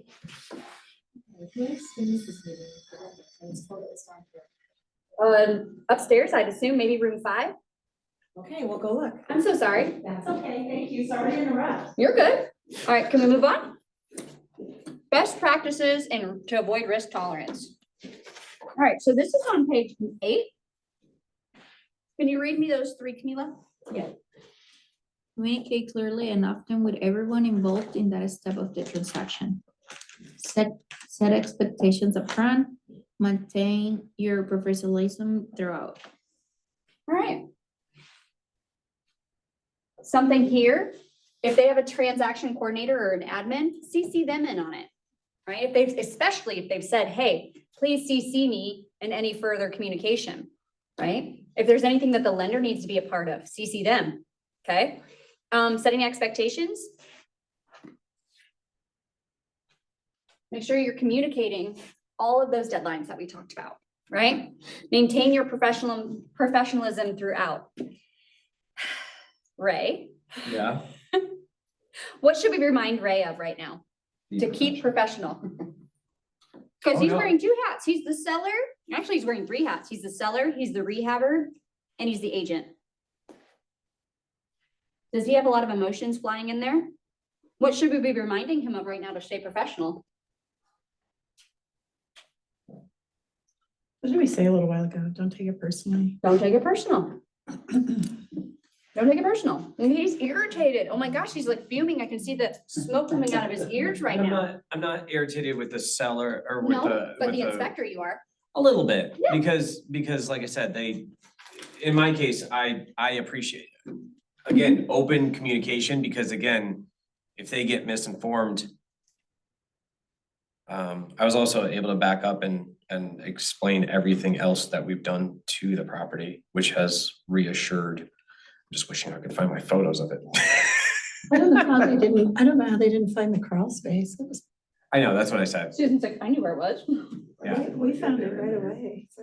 All right, so let's look at this. On the same page. Where is the deal at risk for falling apart? So let's write some of these things down. One would be that security deposit. I'm sorry. What's it? Earnest money deposit, yeah, that's a potential risk. After the home inspection, for sure, during the home inspection. What else? Not getting the inspection, not staying within the inspection period. Your inspection timelines, 100%, because guess what? If you, the buyer, does not get the seller, the inspection notice by the deadline, you're buying that house as is. Unless that seller's willing to work with you. Right? You're a day late, came in at 12:01 a.m. You're buying it. You want to have that conversation with your buyer? Right? Okay. Any others? How about during the appraisal period? Lender approval process. So these are areas to really make sure your communication is solid. Okay? Anything else on that?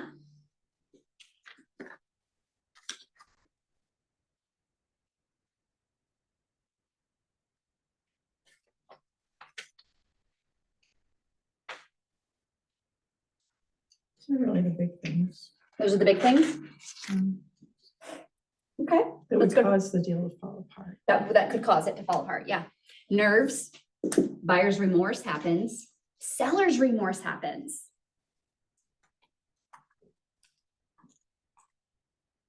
Okay, let's move on to the next question. What are the best practices for keeping a deal alive? Start with pricing the home reasonably. Why would I say that? Because we know that one of the risk areas is in the appraisal. So if I put this silly price out there that I'm like, I can't even find a comp to comp, it's just what the seller wanted and it's what the buyer was willing to pay, I may have an appraisal issue. Okay?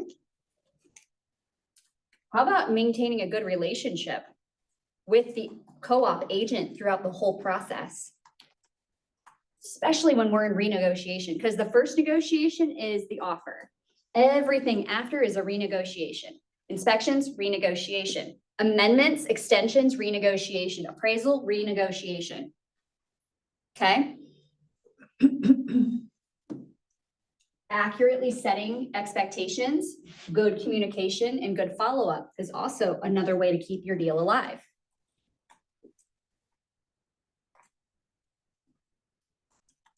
Now this one, yes, what you got? You pointed that Oh, no. pin at me and I felt like, yeah, Ron's got something to say.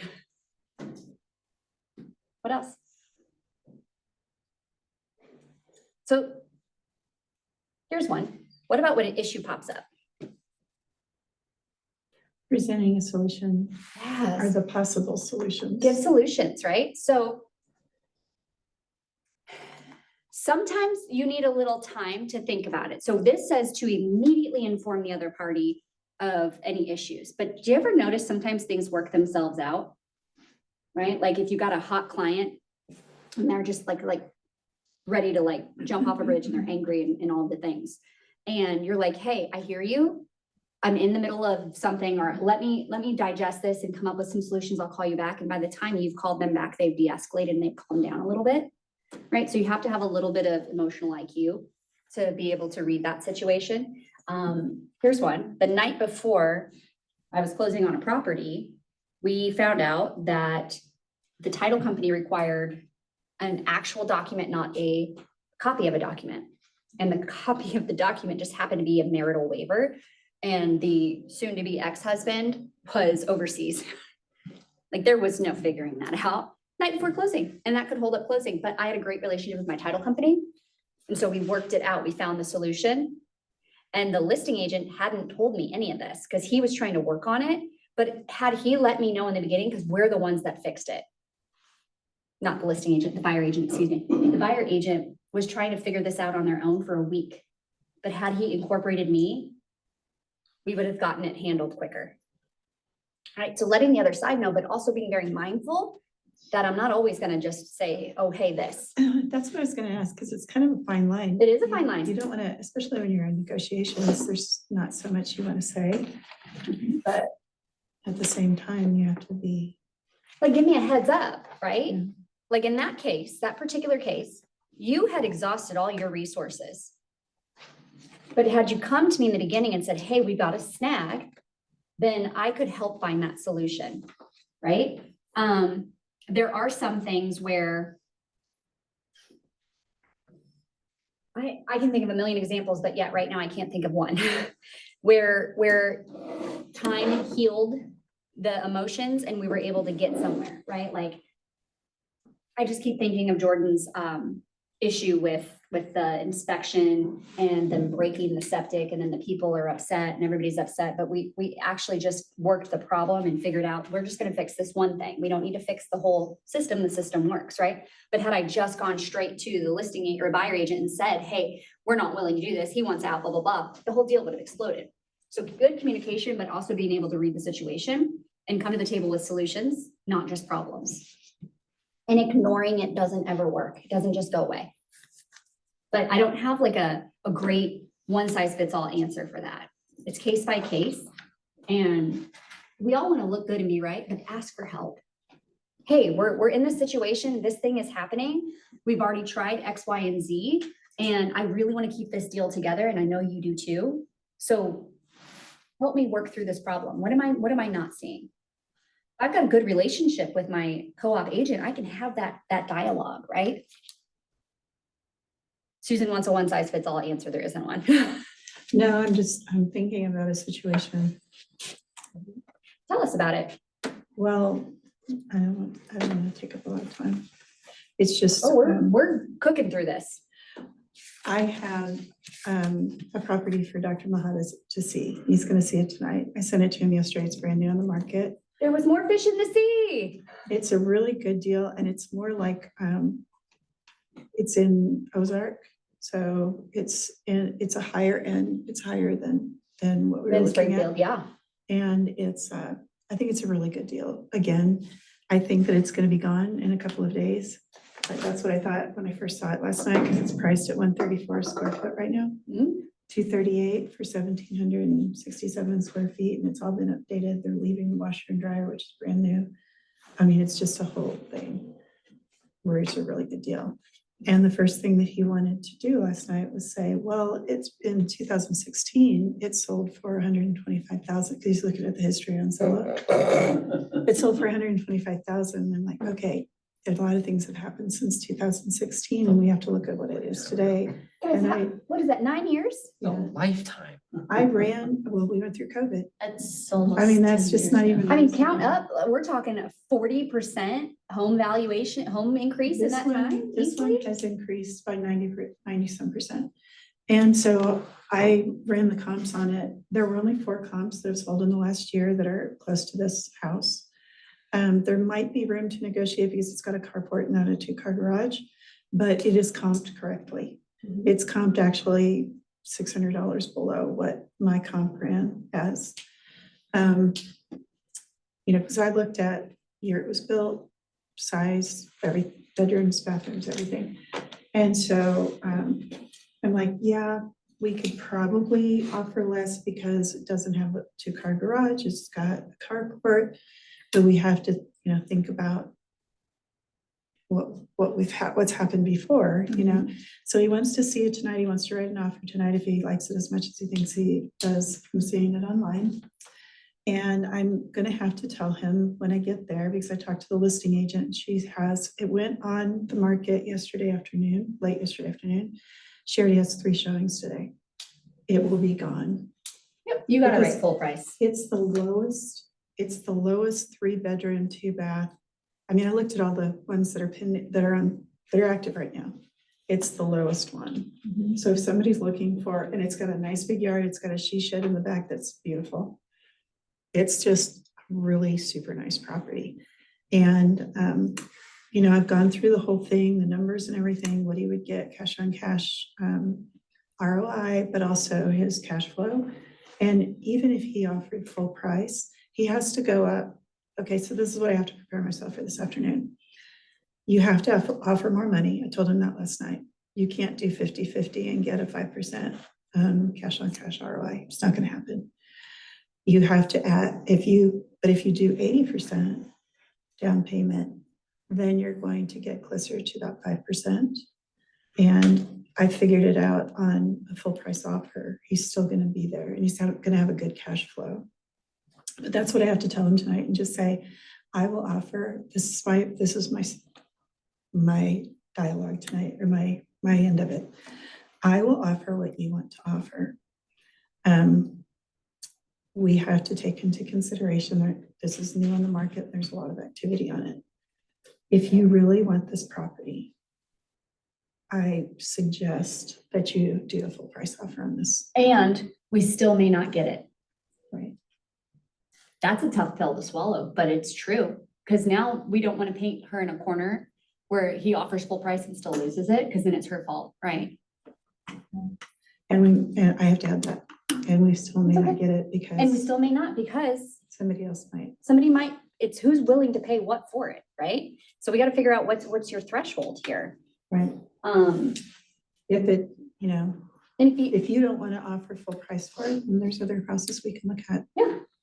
We can go ahead and make the offer, but you know, the less we offer from that price, the less chances are. it'll Have be you accepted. talked to him about doing a distressed property and fixing it up? He doesn't want to do that because he doesn't know anything about doing that. well, he doesn't know we've had anything that- about this, period. No, just kidding. Yeah. We've had that discussion though, and he wants something that's as easy for him as possible. Here's something, Then But you he gotta- doesn't wanna pay much. yeah, Then the, it is what it is. Yeah, I my, know. well, I was gonna say, my conversation would be like, then you have to pay a premium. Mhm. It's gonna cost. Yeah. Yeah. You can, But my thought is, you know, at $134 a square foot, there isn't anything else on my comp list that's $134. I'd say mine was 137.50. Exactly. Yeah, it's a deal. It is a deal. You get the house and the deal. Here's something to consider when he brings up that, well, and back in 2016. Okay, so Mr. Doctor such and such, if you bought a house for $100,000 and it in 2016, and you go to sell it today and it's worth $300,000, what are you going to price your house at? Yeah. Maybe that helps him understand, like, we can't expect them to just give it to us for what they bought it for. It's No, no. appreciated naturally. What we always talk about is whether or not the houses are priced right. This house is priced right. You can As say that far as the confidently, can't you? comps, yeah. It's priced right. It's going to sell. Mhm. It wouldn't have 3 offers in, Well, not 20 three- hours 3 showings. or 3 showings, 4 showings. You're the 4th one. Mhm. And that's just what you know about. Yeah. Somebody's going to move quickly on it. Is it gonna be us or is it gonna be somebody else? Right. Right? Okay. Yeah, I just wanted to throw that out there just Yeah. because I was wondering, because you were saying communicate quickly. I was wondering if I should send that to him before we actually get there at 6:30 tonight, just to prepare him. Hey, I just want to prepare you. I talked to the listing agent. This is what she said. I would. I think that I just wanted to prepare. 'Cause you're gonna have for to that say it ahead of again. time. Yeah, give it to him now. Just say, hey, just as an FYI, I'm a little bit backed up before we're gonna meet today, so I wanted to get you this information as I got it. And I have to say, I know we talked about offering less yesterday, but with the situation being what it is, I don't think that that's going to be a. Just remind him of the last time he offered less. Well, and what I would do is put that part in person. You Just say know, that part in person. I would say that part in person. I would tell him on the front side, hey, there's been a lot of activity. There's 4 showings today. Let's get in, because we don't know. We're not in it yet. The numbers on Right. paper, it looks good. What if you get in there and it smells like ammonia? Yeah. Right? Like that can happen. I noticed I didn't say cats. Okay, moving on. All right, we're gonna talk about repeat referrals and reviews. All right, so you want to take advantage of your unfair share. So remember that little nugget I said about being the listing agent and then hiring a cleaner for the next buyer? That's a part of that little surprise and delight. That could easily sway somebody who maybe didn't have a great experience. And you, the hero on the other side is the listing agent. Like I've seen this happen where that's now their client, right? Deal's done, moving on.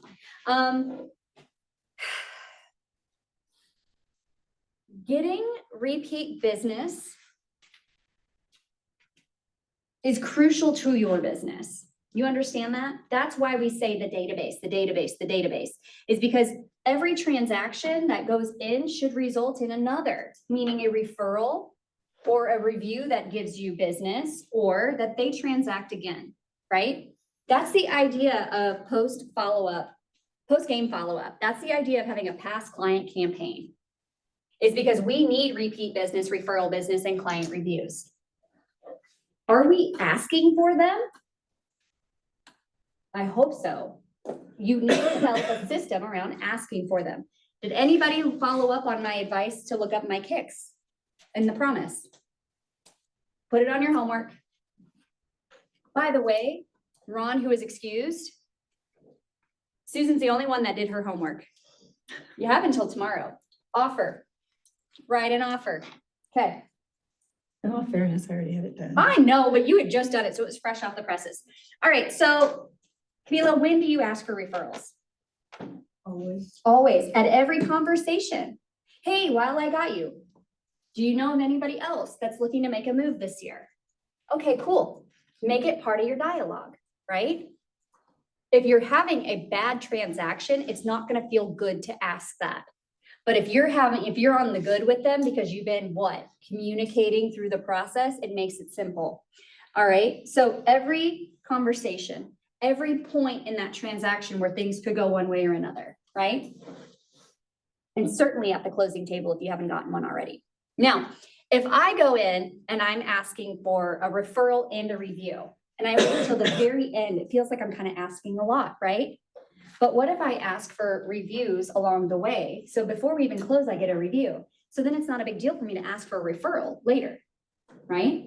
We earn the right to ask for the next business by doing good business, okay?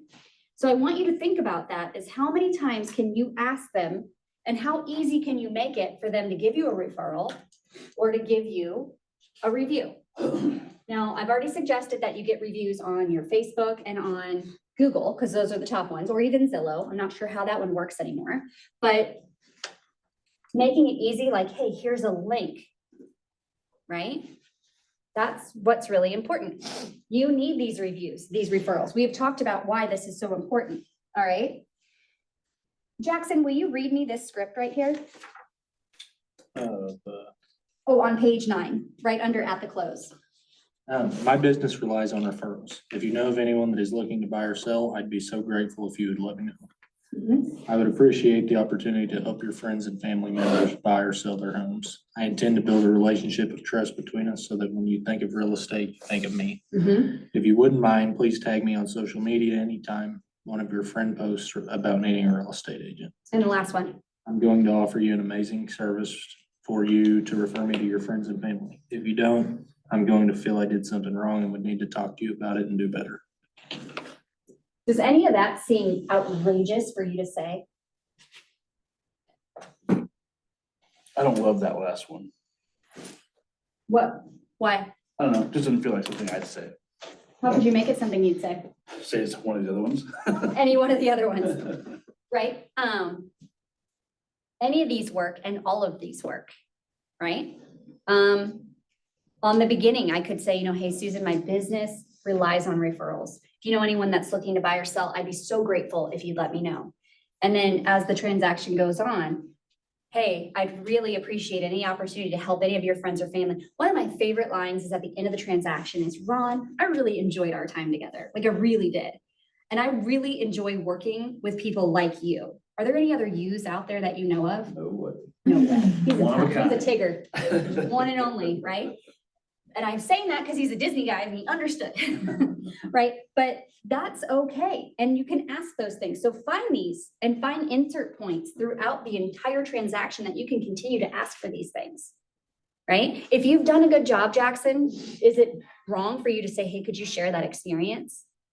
No, when it becomes an ick is when you didn't do a good job and you've left what we call like a fallen soldier, an orphaned client, because you're not gonna follow up with them. I got a few of those. I'll be honest, I've got a few of them. There's a lot of things I didn't do right in the beginning of my career. Which is why I stand here today and say, do it better, be better, right? So take advantage to get your unfair share. All right. Thoughts, comments, questions, concerns on that section?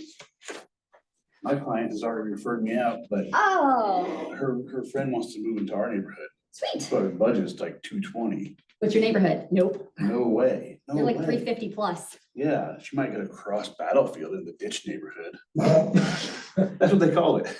I can see why they call it that. But so I don't know how to politely tell them. Yeah, Does he need to politely tell him or does he need to stick to the facts? Stick to the facts. Okay. To the facts, Stick to the polite. facts. How about, here's a few properties that I think would work for you. And then they can see the price tag on it. and I know them, so I can be pretty blunt. Yeah. Are you here to spare their feelings or educate them? Educate them. Right? And what could Ron be doing? Circle prospecting his neighborhood, farming his own neighborhood, knocking on doors, reaching out to people saying, hey, do you know anybody who's looking to make a move? What if he found that person that is on their way out, like a 55 pluser or nursing home or moving in with kids, whatever reason, somebody who's looking to make a move, but they also just want out of it, right? Or somebody who's recently passed on and their kids need to get rid of it. They might be able to find a deal in there, which he doesn't want to do because he doesn't want to bring the property values down, but you can do it off market, you don't disclose price. But The that's. cheapest in my neighborhood right now is 475. Mhm. So they're like halfway there. So we'll talk. Yeah, we'll find something, get them adjacent. Yeah. I can get you Brentwood. So Hills Terrace, adjacent, maybe. Brentwood, yeah, Brentwood South adjacent. All right, so let's talk about post-close follow-up. Is that all right?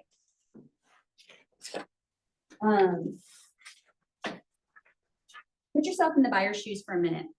What would you find helpful in your first year of owning a new home and that you would actually like to get from your agent? What's gonna bring you value? Not a bottle of wine. That's what we all do, right? A lot of non-drinkers out there. So on page 10, let's list them out. Ideas for buyer follow-up. Just a list of vendors. A list of vendors for your new home. I like that. Something they can put on their fridge with your business card magnet. Right? What else? A housewarming gift that showed they knew me, right? Like if somebody knows me, they know that I love plants, right? And they may buy me a plant for my new house and that would make me so happy. I once brought pizza over to my client on their moving day because they have little kids and they were busy. And they had a bunch of dudes with a bunch of beer helping them move. So I showed up with pizza. Do you think that was valuable? Yes. And I brought them a little cleaning bucket that had like some cleaning supplies, like toilet paper and paper towels and a sponge and like Clorox wipes. And I actually brought a pizza cutter with us because all their stuff is packed, right? So makes sense? Those little things, they go a long way. What you got? My client from Oklahoma was complaining about how much colder it was in Springfield than it was where they live. Wave blanket. And actually what I did is I got a basket and it was Christmas time. So I put a throw in there and a little pillow that said Merry Christmas and a little plant, a little poinsettia. Yeah. And she called me and she said, oh, I can use this blanket and sit in front of the Yeah. fireplace. But it was just because she had told me that she'd just been so cold since they'd been. How much was the sale of that house? $450. So $450. How much did that basket cost you? Well, I had a Kirkland's gift card that I used that I got from somebody else at So some nothing. point. So it Well, even really better though. Yeah, I cost know. me, it cost me just for the poinsettia. That was the only thing that But the point of the story is it didn't cost much, did It it? didn't By the way, Kirkland's If has I the would have coolest stuff. said how much, it was under $50. $150. And up to 25 or 30, you can write off, by the way, friends. You just send it to the write-off guy. He takes care of it for you. Okay, yeah, absolutely. Care calls, equity updates, are those important post follow-ups? Yeah, put them on there. If they're new to the area, so like Susan's person, what about doctors, gyms, hairstylists, nail techs? Right, like if your lady comes in and her hair is did and she's got nails and all the things, she probably wants to know what those resources are here in the local area. Jackson's like, I don't know about this. I said I wanted to get into real estate. I want to help horses horse. All right, Well, if they have animals, speaking of, okay. what's a good vet? Good vet, good That's a groomer, if good- it's a doodle. Yeah, excellent. Yeah, good vet's fantastic. Good boarding. Good boarding, yeah. Because these are the things that pop up. Wouldn't it be so nice if your agent just gave it all to you? Do you see how you're plus wanting your whole business and almost instantly guaranteeing you're gonna get repeat business and referrals? When you take care of them like this, they are yours for life. You understand that, right? Equity updates. Hey, now that you've closed, I'm gonna let you know, anytime something in this area goes for sale, put them on a neighborhood nurture. So they're gonna hear from you. Anytime something is for sale in that neighborhood, which is going to do what to them? Educate them on their community, know what's going on in their area, and be able to keep a pulse on where their equity stance is, right? What about my favorite touch at the end of the year is your tax documents, right? Y'all, it's tax season, right? Are we not running around like, oh, I gotta get this from MSU from my kid, and I gotta get this from, all the bills I paid and all the rehab job I did on my personal home and all these different reasons I'm looking for all this paperwork. Wouldn't it be nice if your real estate agent just emailed you a copy of your settlement statement from that year? The transaction coordinators do that here, Yeah, they do, which is really nice. Do right? that for you. Okay, got a good list? All right, ideas for the seller follow-up.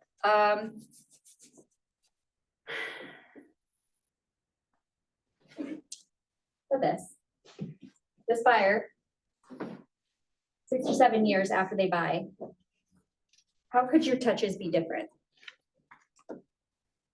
Are they still just care calls, tax documents? They're not tax documents after year one. Are they still just care calls? What else are we doing for them 6 or 7 years down the road? Because I hope that you're all here today to be in business for the rest of your days, right? Current value of their existing home. Something on current interest rates, in case they're looking to make a move. Go back to that Ford conversation. Was this a starter home? Is it time for them to start thinking of their next move? If you've been following up with them, did they add to their family? Are they gonna need more space? Maybe did they graduate some kids out of the house and they need to downsize? Okay.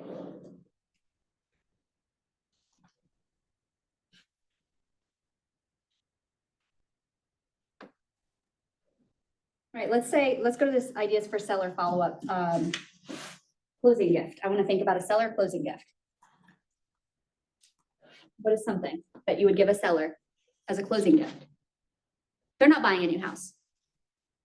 Maybe they're moving in with families. They still have to move, so giving them, like a meal, gift card. Like a gift card, Mhm. sure, Dinner, something like that. a dinner. Mhm.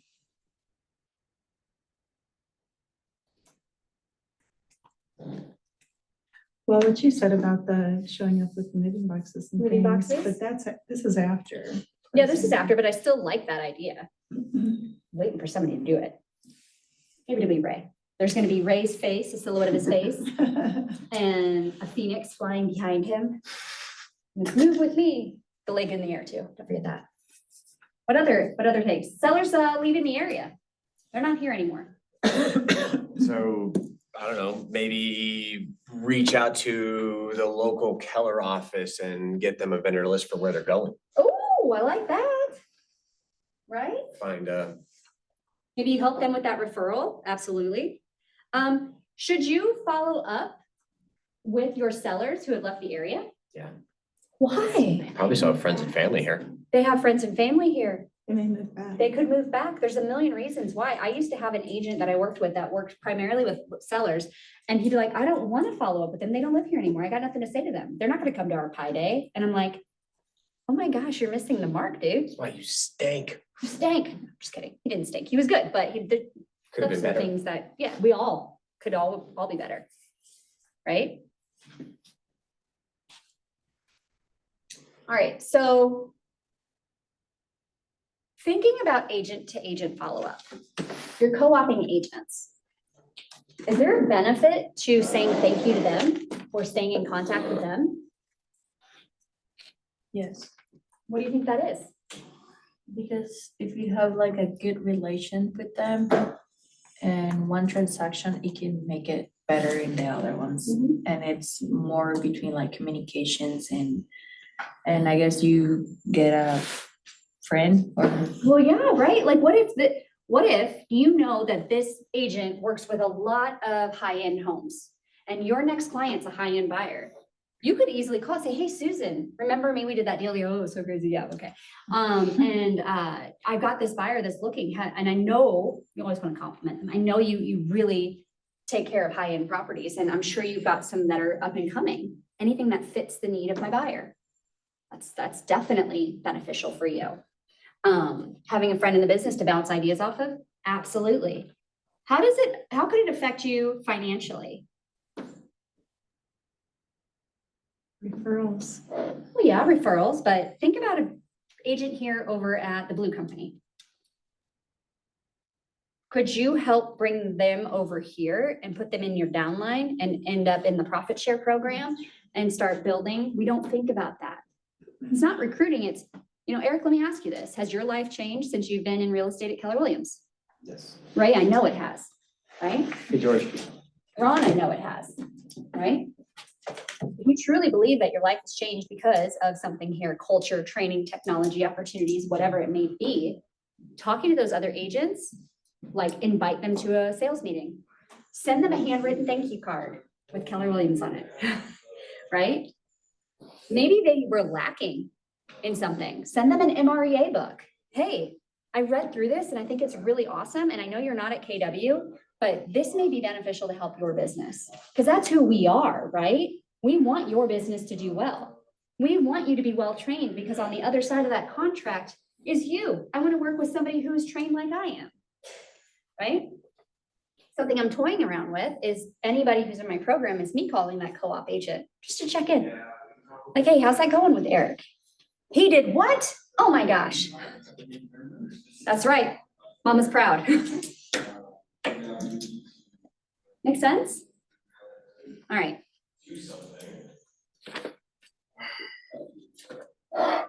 What are some other ideas for follow-ups? Said invite them to a sales meeting. I said send them a handwritten card. I said the MREA. What's another way you could reach back out? Yeah, so I guess we should. You could just have coffee with them. Go to coffee.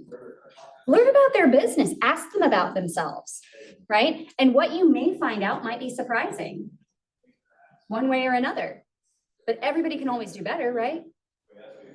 Never hurts things. We always have something that we can invite somebody to, whether it's something big like family reunion or something smaller like real estate revolution, right? I went to the Flat Branch training this morning Mhm.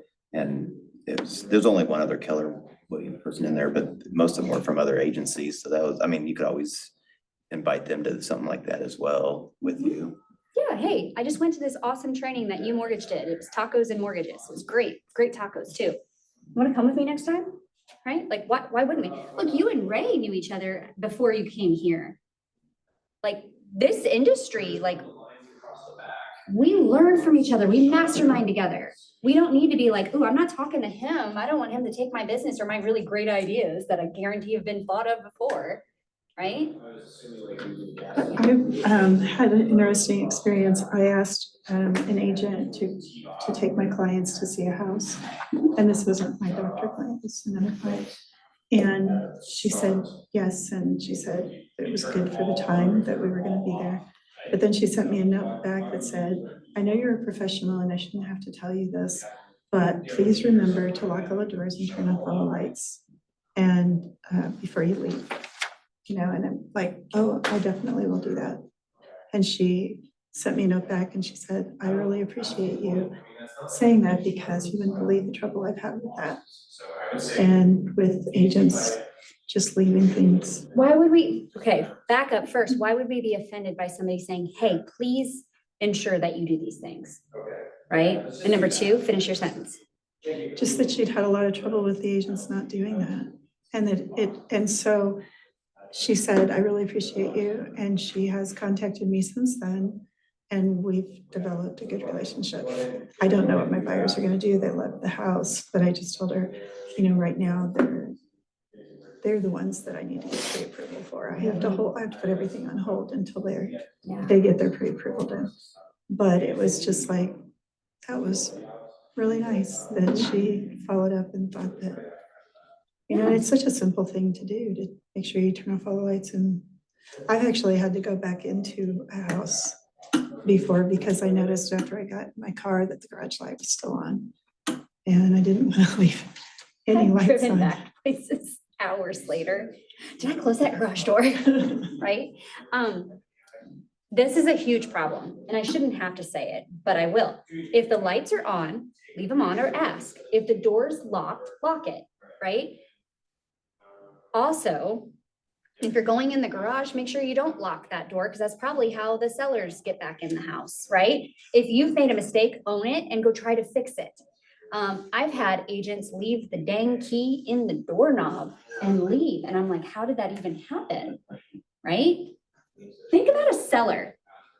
Okay, I've emptied my house. I got my kids and my dogs. I'm walking back in and all the lights are on and the back door's open and my keys are sitting in my doorknob.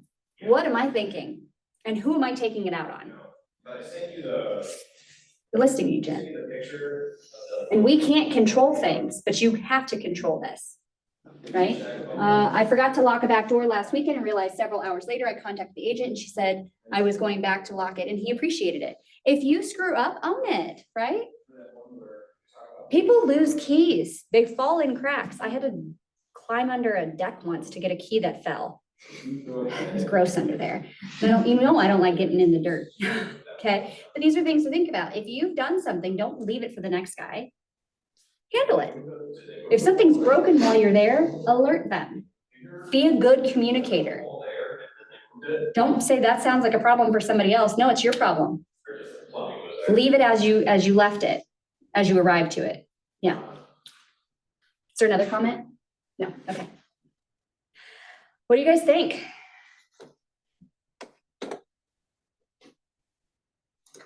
What are your thoughts? Tell me everything. I was embarrassed, but he was super happy. I even went back. I get that. Sometimes we do things that are embarrassing. Like if you ever have to use the bathroom or a client needs to use the bathroom, maybe check to make sure the water's on first. It's a big one. It wasn't me, but it was my problem. Okay. This is the second to last day. Tomorrow's the last day. Tomorrow we have our party, a little party. Which reminds me, I need to go talk to her about that. I hope you guys are getting something from this. Was today beneficial? A little bit repetitive and a little bit sloppy. Hard on me, my bad.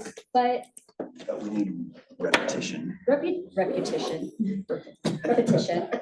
I need like a linguistics class or lunch. I don't know. Either way. All right, you online friends. Last day to turn in homework is tomorrow. So get me your homework for the week tomorrow before class. Okay, and then make sure by end of day tomorrow at the very latest that you send me that offer so I can actually review it and look at it for you, okay? It's important. I promise you that. All right, you're free. Go do big things, friends.